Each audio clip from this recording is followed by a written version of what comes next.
The metal floor under me was cold, and my hands were shaking before I even opened my eyes.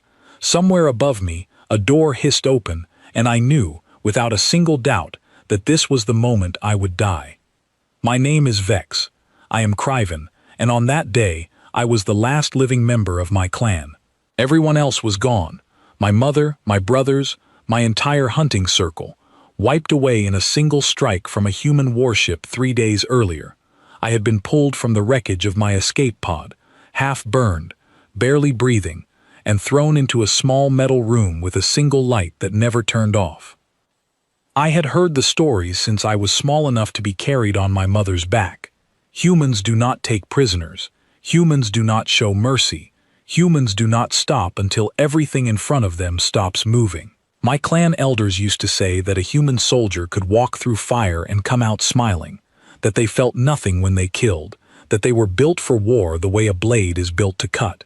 We called them the Terran Reapers, and every child of my kind grew up terrified of that name. So when I woke up in that cell, bruised and burned, with restraints digging into my wrists, I did not think about escape. I did not think about fighting. I only thought about how I wanted my death to be quick. The room had no windows, just gray walls, a single door, and a strip of white light above me that hummed quietly, endlessly.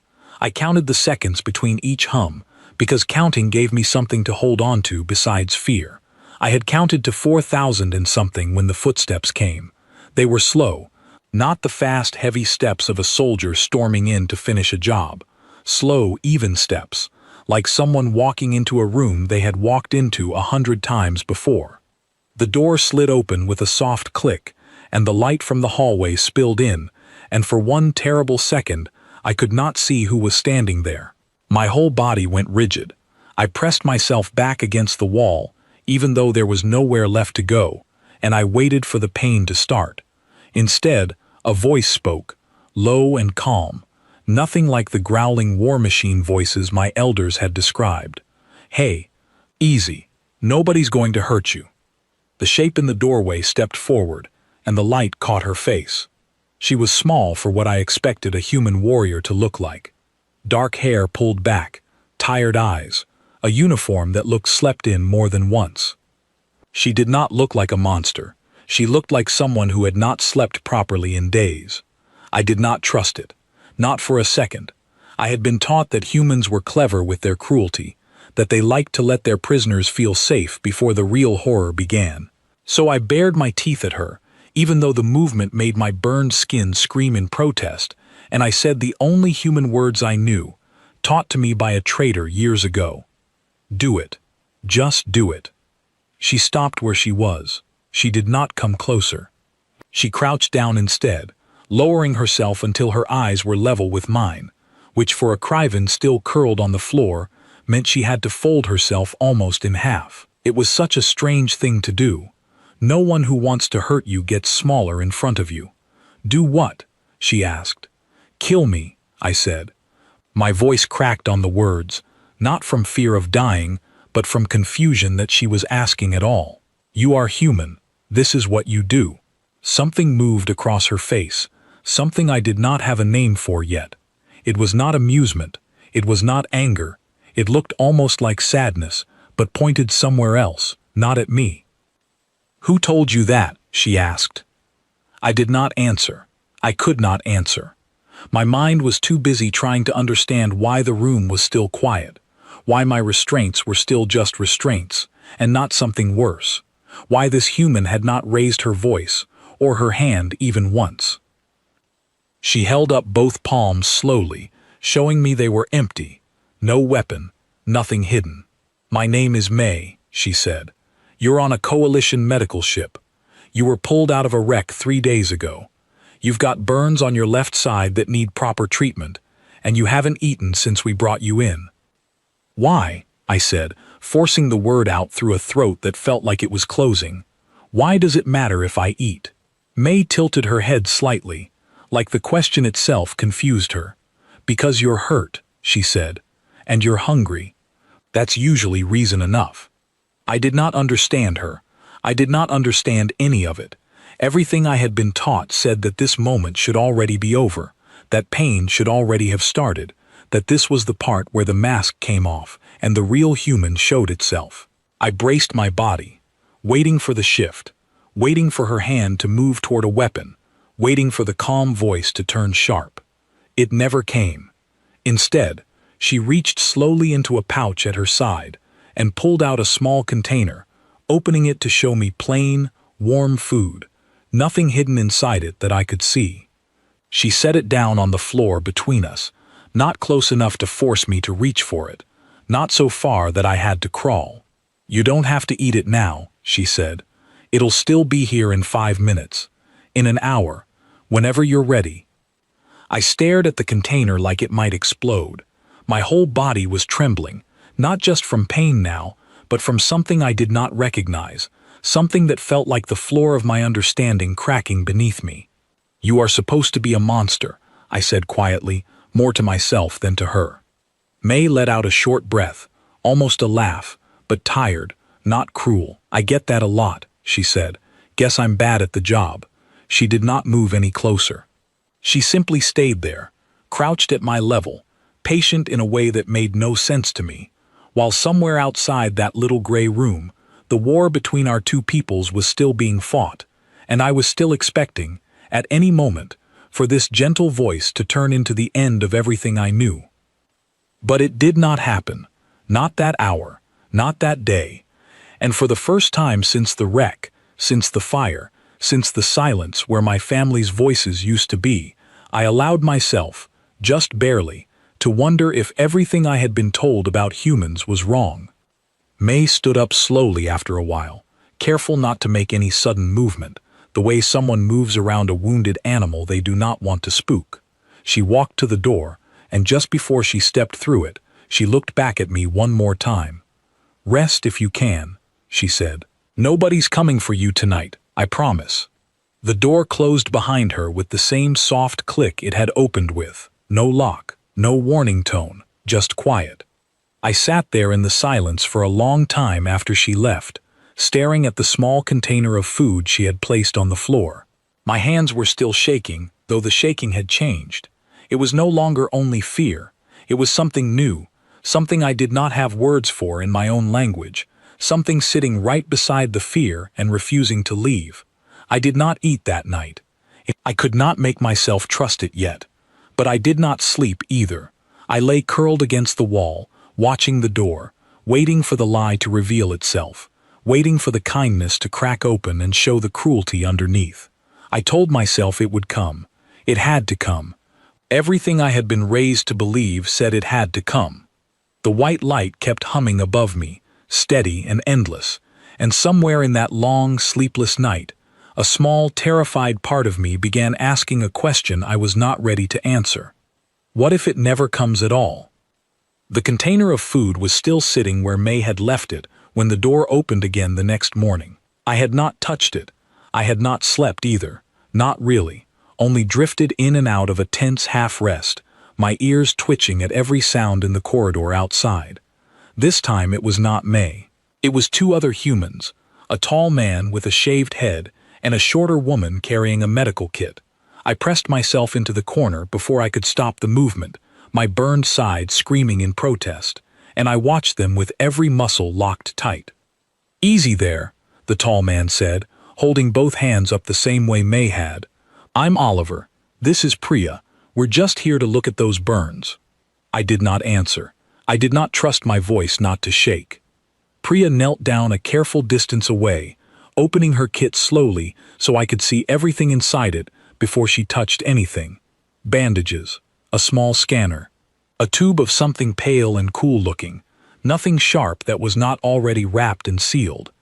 "This is going to feel strange," she said, "but it shouldn't hurt. If it does, tell me and I'll stop." I almost laughed at that, though nothing about it was funny. Tell her to stop. As if my voice would matter to a human holding a weapon over me, as if I had ever, in my whole life, been given the choice to say stop and have anyone actually listen. But when the cool gel touched my burned skin, and I flinched, hissing through my teeth, Priya's hand paused instantly. She waited until my breathing settled before continuing, moving slower, gentler, checking my face after every small motion.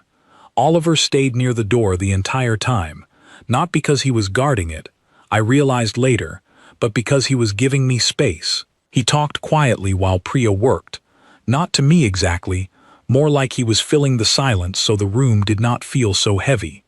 "You should have seen the mess in the cargo bay this morning," he said to Priya, shaking his head. "Someone let the water tanks overflow again. Whole floor was soaked. May was not happy." "She's never happy before her coffee," Priya said, and something in her voice made it clear this was an old joke between them, worn smooth from being said 100 times before.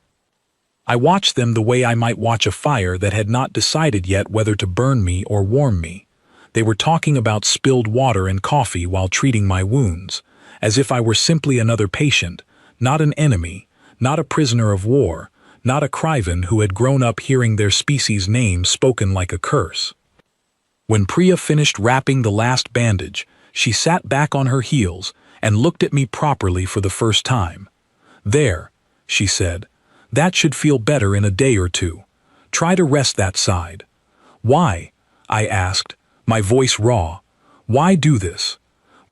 Priya blinked, as if the question had never occurred to her as something that needed an answer. "Because you're hurt," she said, echoing May's words from the night before, almost exactly. "That's kind of the whole job."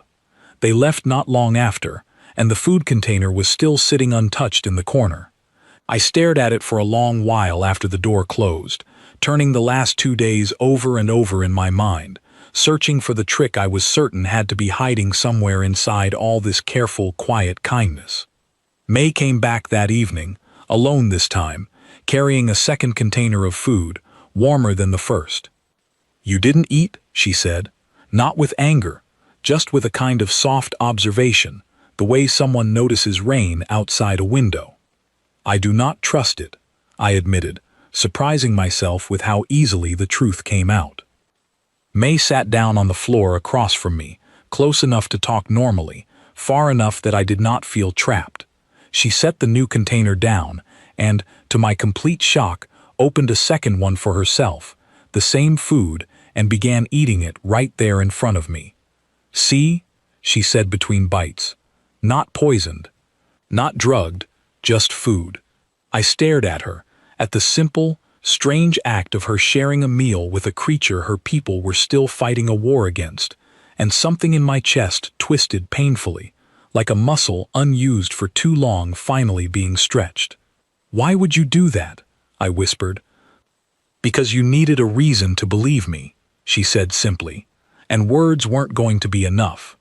That night, after she left, I finally ate, slowly, cautiously, half expecting my body to betray me somehow, to prove that I had been foolish to trust even this much.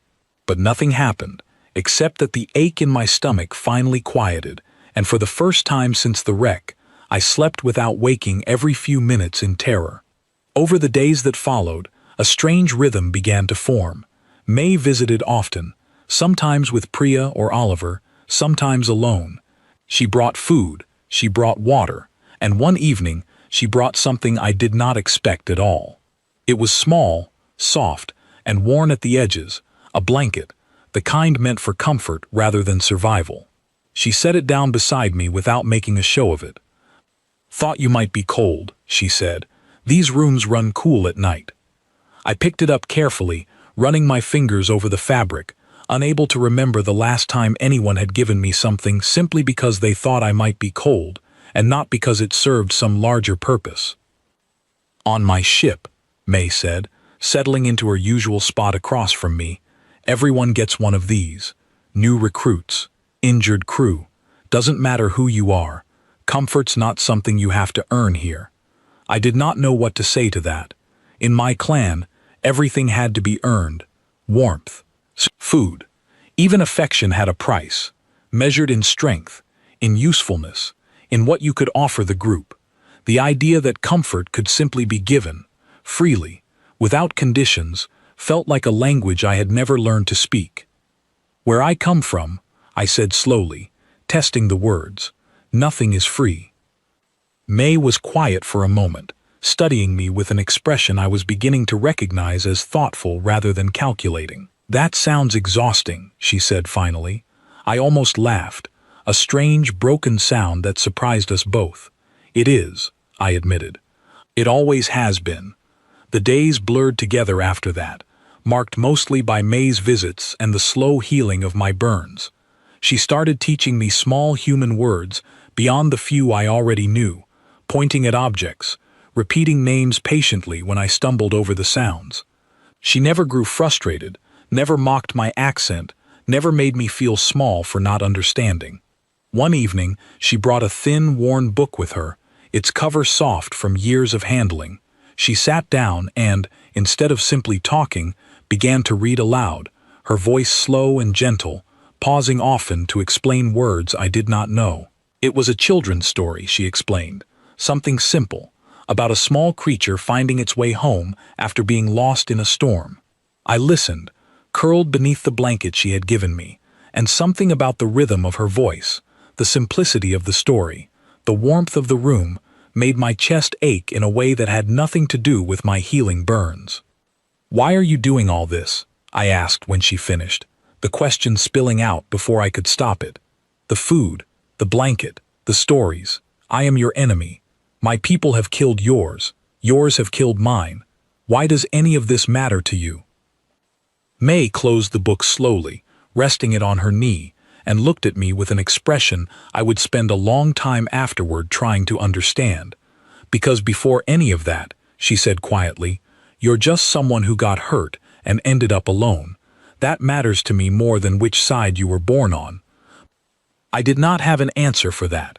I only had the strange, unfamiliar warmth spreading through my chest, fighting against everything I had ever been taught to believe, and slowly, quietly, beginning to win. That night, for the first time since the wreck took everything from me, I did not dream of fire. I dreamed of a quiet room, a soft blanket, and a voice reading a story about finding your way home.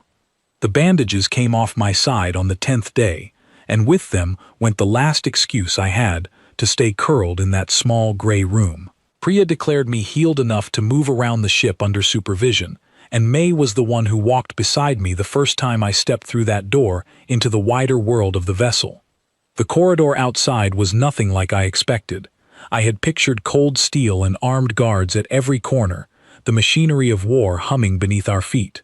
Instead, I found hallways lined with small personal touches, a drawing pinned to a wall near the mess hall, a handwritten note thanking someone for fixing a broken chair, laughter drifting from an open doorway where off-duty crew members sat playing some kind of card game.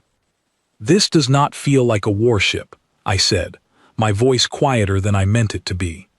"It's a medical vessel," May explained, guiding me past a group of crew members who glanced at me with curiosity, but not hostility. "We patch people up. Doesn't matter which side they started on." "Any side," I repeated, testing the idea. "You have treated others like me." "More than a few," May said. "Some got sent home once they were stable. Some chose to stay and help, once they understood what we actually do out here." That night, unable to sleep, I found myself sitting in the small common area near my new quarters, staring at a data screen someone had left active, showing old news reports scrolling past in a language I was slowly learning to read. Curiosity, stronger than my caution, pulled me closer, and I began piecing together words, then phrases, then entire sentences. What I found there did not match anything my elders had ever told me. The reports spoke of a battle, years ago, at a border colony I recognized instantly, a colony that belonged to my clan's alliance. According to the human records, it had not been an unprovoked attack by the Terran forces, as I had always been taught. It had been a response, a retaliation, following an assault on an unarmed human settlement, an assault led by commanders from my own clan's leadership. I read the words 3 times, certain I had misunderstood, certain the translation had failed me somewhere. But the details lined up too closely with fragments I had heard whispered among the older warriors of my clan, fragments always cut short, always explained away as human lies not worth repeating. My hands trembled as I scrolled further, finding more reports, more records, painting a picture of a war that stretched back further than I had ever known, filled with mistakes and cruelty on both sides, not the simple story of monstrous humans and innocent Criven that I had been raised on. May found me there hours later, still staring at the screen, unable to look away. "You look like you've seen a ghost," she said gently, sitting down beside me. "I do not understand," I said, my voice shaking. "Everything I was taught, everything my elders told me, it does not match this." May glanced at the screen, reading quickly, and her expression softened with something that looked almost like sympathy, though not the kind meant to comfort. It was the kind meant to prepare someone for a hard truth. "War makes liars out of everyone eventually," she said quietly. "Both sides tell their people the version that keeps them fighting. Doesn't mean the whole truth is pretty on our side either." "What do you mean?" I asked. May was quiet for a long moment, and when she spoke again, her voice had lost its usual lightness. "There's a colony called Faro Ridge," she said. "Years before you were born, my people made a decision there that we're still ashamed of. An entire settlement, believed to be hiding enemy forces, was destroyed before anyone confirmed if that was even true. It wasn't. There were families there. Regular people. We don't hide that story from our own children the way some might. We make sure it's taught, so it never happens again." I stared at her, stunned by the openness of the confession, the lack of any attempt to soften it or explain it away. "Why tell me this?" I asked. "You could have let me believe humans were without fault." "Because that's not the truth," May said simply, "and you deserve the truth, even when it's not comfortable, especially then." That single conversation cracked something open inside me that I did not know how to close again. Over the following days, I found myself unable to stop searching, unable to stop questioning everything I had once accepted without doubt. I spoke with other members of the crew, cautiously at first, then with growing hunger for understanding. I spoke with Oliver, who told me about his brother, lost in a Criven raid 3 years earlier, and yet who had never once looked at me with anything but patience. "Doesn't help anybody, hating a person for what their whole species did," he told me, wiping grease from his hands after repairing a piece of equipment. "Hating you specifically wouldn't bring my brother back. It'd just make one more person hurting for no reason." I spoke with Priya, who told me quietly one evening about losing her homeworld's peace when the war reached its borders, about choosing to become a healer, specifically because she refused to let the fighting turn her into someone who only knew how to cause harm. "Healing feels like the only honest answer to all this," she said. "Everything else just adds to the wound." Each conversation chipped away at the wall my clan had built inside me since birth, the wall that said humans were simple monsters, incapable of grief, incapable of guilt, incapable of anything but destruction. What I found instead, again and again, was complexity, sorrow, regret, people who carried the weight of the war just as heavily as I did, who had lost just as much, who had made mistakes just as painful as the ones my own people had made. One evening, sitting with May in the small garden room the crew had built near the ship's core, filled with plants grown under soft artificial light, I finally asked the question that had been building inside me for days. "Why are you being kind to me?" I said. "I am your enemy. Or I was supposed to be. Why does that not matter to you?" May was quiet for a long moment, running her fingers gently over the leaves of a small plant beside her. When she finally answered, her voice was soft but certain. "You were a scared kid before you were anyone's enemy," she said. "Nobody chooses the war they're born into. You didn't choose your elders' lies any more than I chose mine. All I see when I look at you is someone who lost everything and is trying to figure out what's true. That's not an enemy. That's just someone who needs a little kindness to find their footing again."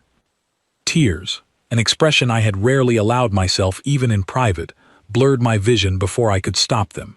I turned away, embarrassed, unfamiliar with the vulnerability of the moment, but May did not comment on it, did not tease me or make me feel small for it. She simply sat beside me in silence, letting the moment pass without demanding anything from me. "My mother used to say," I finally managed, my voice thick, that humans could not feel sorrow, that you were built only for war. Everyone feels sorrow, May said softly. Some of us just get taught to hide it better than others. I thought of my mother then, of her final moments before the wreck took her from me, of the fierce love in her eyes even as she pushed me toward the escape pod instead of saving herself. She had believed, until her last breath, that she was protecting me from monsters. She had never known that the monster would be the one to save what was left of me, to feed me, to heal me, to sit beside me in a garden and let me cry without judgment. The following days brought more revelations, some painful, some strangely comforting. I learned that the human alliance had lost just as many lives as my own people, that grief was not a currency exclusive to my side of the conflict. I learned that many humans, like May, had joined medical and rescue efforts specifically because they refused to let the war define what kind of person they would become. I also learned, with a mixture of shame and clarity, more about my own clan's actions, actions I had never been told about, actions that painted a far more complicated picture than the noble defenders I had always believed my people to be. It was not easy to hold both truths at once, the reality that my people had suffered greatly, and the reality that they had also caused suffering they refused to acknowledge. How do you carry it? I asked May one evening, exhausted from the weight of everything I had learned. Knowing your people have done terrible things too, how do you keep believing in them? May considered the question carefully before answering. I don't believe humanity is perfect, she said. I believe we're capable of being better than our worst moments, if we choose to be, every single day. That's not the same as pretending the bad moments didn't happen. It just means the story isn't finished yet, and we get to decide what the next chapter looks like. Something about those words settled into me differently than anything else she had said. I thought of my clan, scattered and broken, and wondered, for the first time, if there was a version of the future where the next chapter did not have to look like all the ones before it. Do you think, I asked slowly, that my people and yours could ever stop being enemies? May smiled, small and tired but genuine. I think, she said, you're proof that it's already starting to happen. I did not have an answer for that. I only had the strange growing warmth in my chest, the same one that had been building since that first night in the small gray room, now stronger, now harder to deny, now beginning to feel less like confusion and more like something I was almost ready to call hope. Life aboard the vessel began to take on a rhythm I never imagined I would come to know, let alone welcome. Morning started with the low hum of the ship waking around me, the smell of warm food drifting from the mess hall, voices calling greetings to one another in the corridors. I found myself, without quite noticing when it happened, beginning to look forward to each new day, instead of dreading it. Priya taught me a card game one afternoon, laughing so hard at my confused attempts to understand the rules that she nearly fell out of her chair. Oliver showed me how to fix small mechanical parts, patiently guiding my unfamiliar hands through the process, praising my quick understanding even when my first few attempts ended in minor disaster.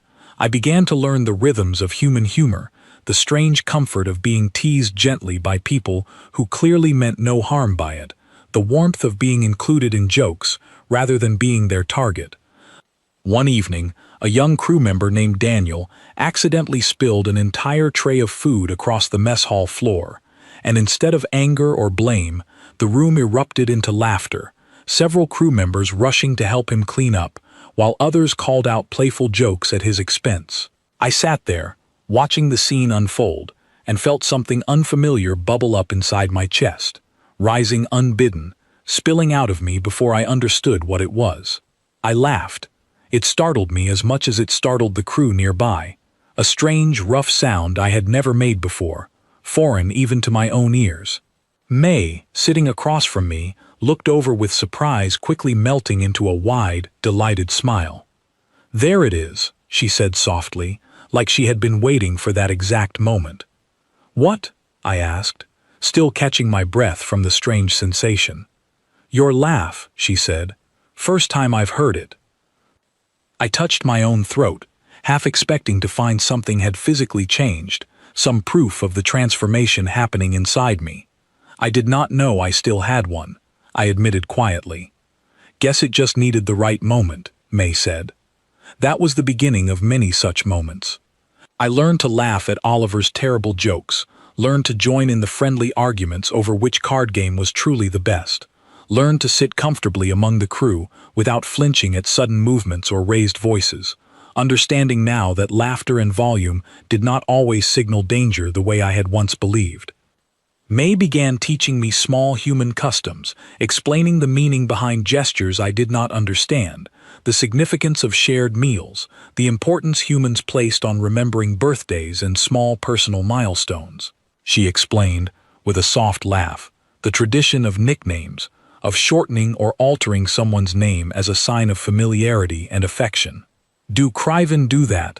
she asked one evening, as we sat together in the garden room, the same quiet space that had become our regular meeting place. "No," I said. "Names are formal among my people, given once, kept forever, unchanged." "Would you want one?" May asked. "A nickname, I mean. If you did." I considered the question, surprised by how much it meant to me, surprised by the warmth spreading through my chest at the mere suggestion. "I do not know," I admitted. "No one has ever offered before." May smiled, thoughtful, studying me for a long moment. "What about Vixie?" she offered finally. "Feels like it suits you.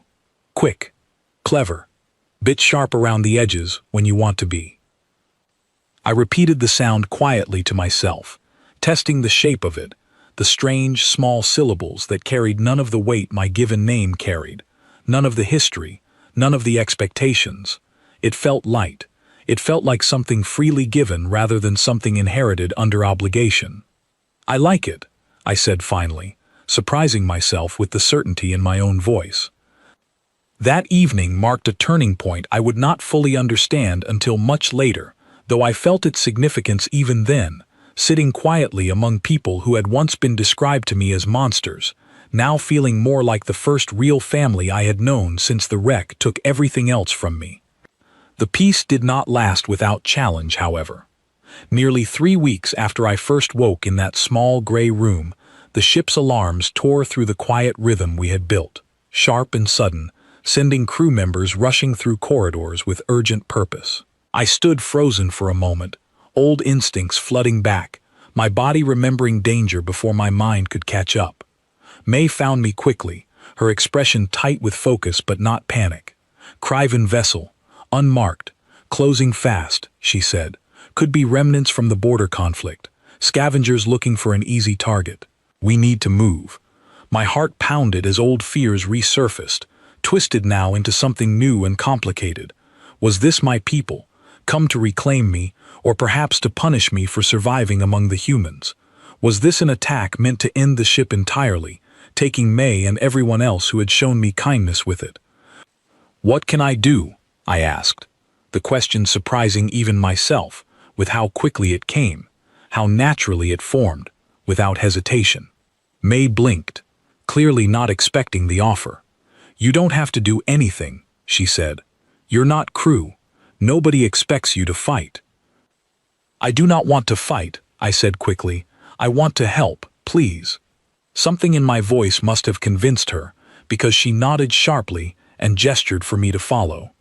"Then help me get the wounded moved to the lower deck. If this turns into a real fight, that's the safest place on the ship." The next several minutes blurred into urgent motion, crew members rushing past carrying supplies, sealing bulkheads, preparing for the worst while hoping desperately for the best. I found myself working alongside Priya, helping guide injured crew members toward safety, my earlier fear transforming into fierce, focused determination.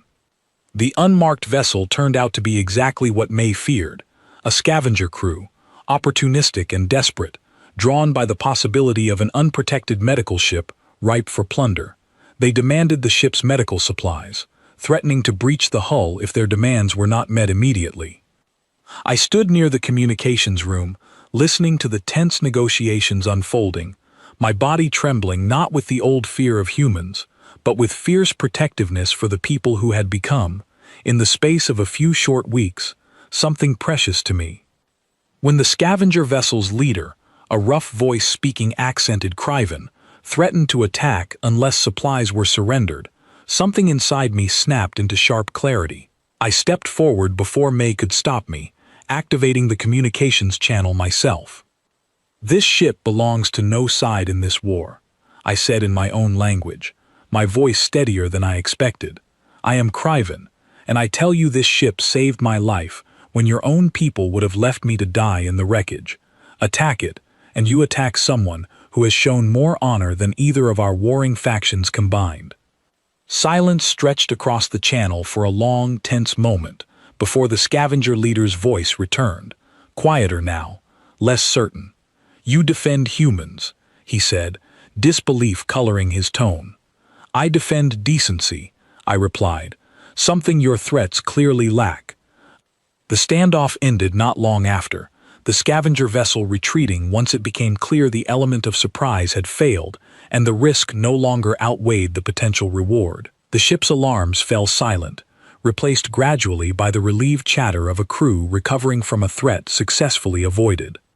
May found me afterward, sitting quietly in the garden room, my hands still trembling slightly from the adrenaline of the encounter. She sat down beside me without a word at first, simply present, letting the silence settle comfortably between us. "You didn't have to do that," she finally said. "Standing up like that could have been dangerous." "I wanted to," I said simply. "This has become my home too. I could not stand by and let it be taken." May's eyes softened, something warm and proud shining through her tired expression. "Vixie," she said quietly, testing the nickname again, letting it settle between us like something solid and real. "I think you just proved something important today." "What is that?" I asked. "That home isn't about where you were born," she said. "It's about who you choose to protect." That night, the crew gathered in the mess hall for what May explained was a small tradition, a celebration held whenever the ship successfully avoided disaster, a chance to release tension and remind themselves why the difficult work was worth doing. Music played softly from a small speaker someone had set up. Laughter filled the room, and for the first time since I had woken in that small gray cell, I did not feel like an outsider watching human joy from a careful distance. I felt like part of it. Daniel pulled me into an attempt at dancing that left us both laughing helplessly at how poorly I managed the unfamiliar movements. Oliver challenged me to another round of cards, declaring loudly that this time he would finally beat me, though he did not. Priya sat beside me for a while, simply enjoying the warmth of the room together, occasionally translating a joke I did not quite understand. May found me near the end of the evening, standing slightly apart from the crowd, watching the celebration with a full heart and a strange, unfamiliar lightness in my chest. "How are you feeling?" she asked. I searched for the right word, something in my own language that might capture the feeling, but found nothing that fit properly. The closest human word I had learned came to me instead, small and simple, and entirely new to my experience. "Happy," I said, testing the word carefully. "I believe this is what happy feels like." May's smile was the warmest I had seen yet. "Welcome to the feeling, Vixie," she said. "It suits you." Standing there, surrounded by laughter and warmth, and the people who had, against every warning my clan had ever given me, become something precious to me, I understood, finally and completely, that the monster I had been taught to fear had never existed at all. Only kindness had been waiting for me, disguised by a name meant to inspire terror.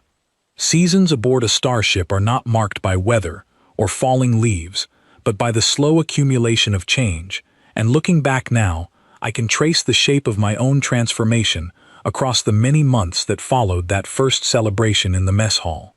I remained with May's crew far longer than either of us initially expected, first as a guest, then as something closer to a member of the family that ship had quietly built for itself out of broken pieces from a dozen different worlds. I learned the human alliance's language fluently within that first year, no longer stumbling over words the way I once had. I learned their history, both its triumphs and its shames, understanding at last that no people, human or Criven or otherwise, could be reduced to a single simple story. I learned to cook simple human meals, badly at first, then with growing confidence, much to Oliver's dramatic relief after months of politely eating my earlier attempts. Eventually, I was offered a role aboard the ship, not as a prisoner, not as a guest, but as a genuine member of the crew, serving as a liaison whenever the medical vessel encountered other Criven, whether wounded soldiers, frightened refugees, or, occasionally, suspicious remnants of the old war still clinging to outdated hatred. It was in that role that I found myself, nearly 2 years after waking in that small gray cell, standing face to face with a group of Criven survivors pulled from a damaged transport ship, their eyes filled with the exact same terror I once carried, staring at the human crew around them with the certainty that death was coming for them at any moment. I remember one young Criven in particular, barely more than a child by our reckoning, curled tightly in the corner of the medical bay, refusing food, refusing treatment, refusing to speak to anyone at all. I recognized the posture instantly, the rigid fear, the certainty of impending doom, because I had worn that same posture myself once, in a room not so different from this one. I approached slowly, lowering myself the way May once had for me, making myself smaller, less threatening, patient in a way I had learned only through months of quiet example. "You do not have to be afraid," I said softly, speaking in our shared language, letting the familiar sounds of home carry whatever comfort they could. The young one's eyes snapped toward me, confusion cutting through the fear for just a moment. "You are Criven," he said, disbelief coloring his voice. "Why are you here? Why do you help them?" I settled onto the floor across from him, exactly the distance May always kept, close enough to talk, far enough not to crowd. "I was you once," I said, afraid, certain that kindness was only the beginning of something worse. I waited for the cruelty to come. I am still waiting, if I am honest, though it has been years now. "They will hurt us," the young one insisted, though his voice wavered with less certainty than before. "That is what humans do." I thought of May then, of that first quiet voice in the darkness telling me I was safe, of the food shared freely, the blanket given without condition, the story read aloud in a gentle voice, while I healed from wounds both physical and deeper than physical. I thought of Priya's patient hands, Oliver's terrible jokes, Daniel's clumsy dancing, the whole strange, wonderful family that had rebuilt itself around me out of nothing but consistent, unwavering decency. "I was taught that too," I said. "My whole life, I was taught to expect death from the humans. Instead, I was given something I did not have a word for at the time. I know the word now." "What word?" the young one asked quietly, curiosity beginning to overtake his fear. "Joy," I said simply. "They gave me joy, when I expected only my ending." The young one stared at me for a long moment, something shifting slowly behind his frightened eyes, the same slow crack I remembered feeling in my own understanding, the same fragile beginning of doubt against everything he had been taught to believe without question. "How?" he finally asked, his voice smaller now, less certain of the anger it had carried moments before. "How do you trust them, after everything our people have said about them?" I considered the question carefully before answering, choosing my words the way May had always chosen hers, honestly, without unnecessary softening, without hiding the difficulty of the truth. "I did not trust them at first," I admitted. "I refused their food. I expected every kindness to be a trick. It took time and patience on their part that I did not deserve and could not understand before I finally allowed myself to believe that the kindness was real." "And if it is not real," the young one pressed, "if this is only patience before something worse, then I have been wrong to trust it," I said honestly. "But I have watched these people for 2 years now. I have seen them grieve their own losses. I have seen them make mistakes and admit to them freely, rather than hiding behind excuses. I have seen them extend the same patience to every frightened stranger who arrives on this ship, expecting violence, and receiving only care instead. If this is deception, it is the most thorough and pointless deception I have ever witnessed." The young one was quiet for a long time after that, digesting the words slowly, the tension in his small frame beginning, gradually, to ease. Eventually, hesitantly, he reached for the food that had been left for him hours earlier, still untouched, still waiting patiently the way mine once had. I did not push him further. I simply sat beside him in comfortable silence, exactly as May had once done for me, letting the moment breathe, letting trust build at its own necessary pace rather than forcing it forward before it was ready. May found us there some time later, watching from the doorway with an expression of quiet, proud recognition. When I finally rose to leave the young Criven to his rest, she fell into step beside me in the corridor, her hand brushing my shoulder gently. "You did good in there," she said. "I only did what you once did for me," I replied. I did not know I had learned it so thoroughly until I found myself repeating it. "That's how kindness works," May said, smiling. "It doesn't stop with the person who receives it. It just keeps moving, as long as someone's willing to pass it forward." Over the following months, I found myself in that role again and again, sitting with frightened Criven survivors, offering the same patient presence May had once offered me, watching the same slow crack of doubt spread through beliefs built on fear rather than truth. Some remained suspicious, unable or unwilling to let go of the hatred that had defined their entire understanding of the war. But many, more than I ever expected, found their way, slowly and carefully, toward the same fragile trust I had discovered myself, toward the same unfamiliar warmth of joy they had never expected to receive from the people they had been taught to fear above all else. I began traveling occasionally between the medical vessel and the remaining Criven settlements, serving as a bridge between two peoples still learning how to exist without the war that had once defined their entire relationship. It was not easy work. Old wounds ran deep on both sides, and not every conversation ended in understanding. I met Criven who spat curses at me for what they called betrayal, who refused to hear anything I had to say about the humans who had shown me nothing but decency. I met humans too, hardened by loss, who struggled to extend the same patience May's crew had shown me so freely. But slowly, carefully, conversation by conversation, moment by moment, I watched something shift. Not everywhere, not universally, but enough. Enough small cracks in old certainties, enough frightened strangers choosing, in the end, to accept a warm meal and a kind word rather than clinging to fear that no longer served them. I returned to the medical vessel often during those years, always finding May waiting, always finding the same warm garden room, the same familiar faces around the mess hall table, the family that had grown from nothing but a single act of unexpected kindness in a small gray cell. On the anniversary of the day I first woke aboard that ship, certain I was facing my death, May found me sitting quietly in the garden room, watching the small plants she had helped me learn to care for over the years. 5 years, she said softly, settling down beside me. Hard to believe it's been that long. I remember every detail of that first night, I admitted. The fear, the certainty that I would not survive it. I did not know, sitting in that cell, that I was about to receive the greatest gift of my life. What gift was that? May asked, though I suspected she already knew the answer. You, I said simply.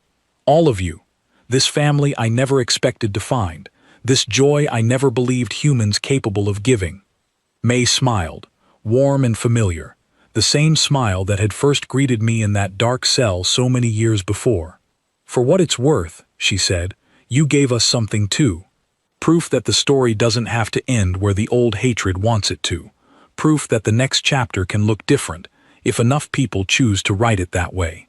I thought of my mother then, of her final act of love pushing me toward survival, believing until her last breath that she was saving me from monsters.